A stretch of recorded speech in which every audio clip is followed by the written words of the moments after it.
We're going to do an update on the plumbing. That's what I've been working on this weekend. So in most electric vehicles, you only have to cool a couple things. You have to cool the batteries, you have to cool the inverter, and sometimes you have to cool the motor. I don't have to cool the motor on this. This is a Hyper 9 system. The motor doesn't have any independent cooling. I'm going to go with two separate circuits, one for the inverter and one for the batteries. You could go either way you want to. Some of them don't require that, but you could kind of figure it out yourself.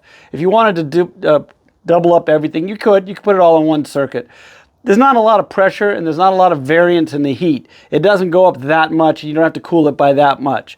But the inverter does get hot. All right, let me show you what I got. I'm going to leave this on and I'm going to plug in the pump so you can hear how quiet it is. I'm using an extra battery.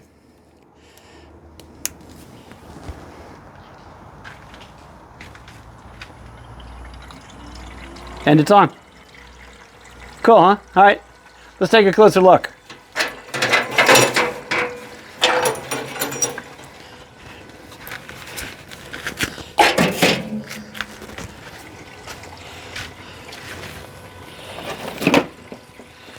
All right, real quick.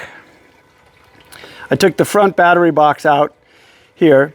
I left it out, obviously, so that I could show you guys what I'm doing. This is the space that the front battery box would sit in. Front battery box, hole, dink. All right, let's talk about the cooling. So I'm using a little derail radiator. They don't have headers, so I have a separate header on top.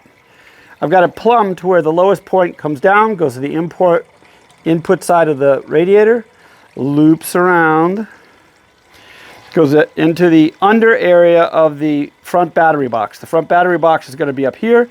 This is going to be underneath that. I'm using two connectors. These are these dripless quick connects by Vincent. These are amazing. Can't recommend them enough. This way, when you want to start taking stuff apart, which you do all the time, you don't have to worry about catching the water, putting in a bucket, saving it, doing all that stuff. It's completely dripless. Once it hits this area here, it makes a loop. It goes underneath the battery. This is where the motor is. Those blue hoses are for the cooling. In the back, they got the two blue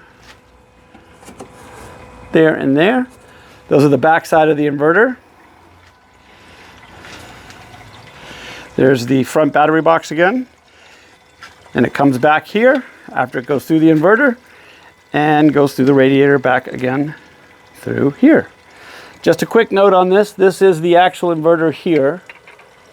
I would strongly recommend, this is the chill plate below it, that you make sure you put this chill plate on while it's dry, ambient temperature, a really good sealant, and let it cure. They leak if you don't do them correctly. All right? That's it. I'm going to probably go with two separate circuits. This is just for the inverter, and when I do the battery boxes, this end will have the cooling on it. So I'll probably go with either a reverse return or a single return, but they will be manifolded and they'll have their own separate radiator.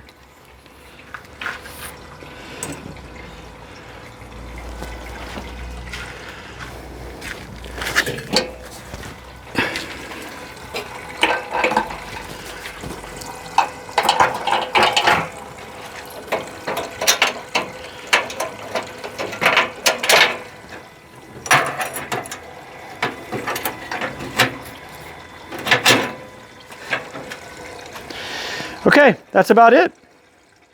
Pretty fun. A lot of work figuring out the cooling.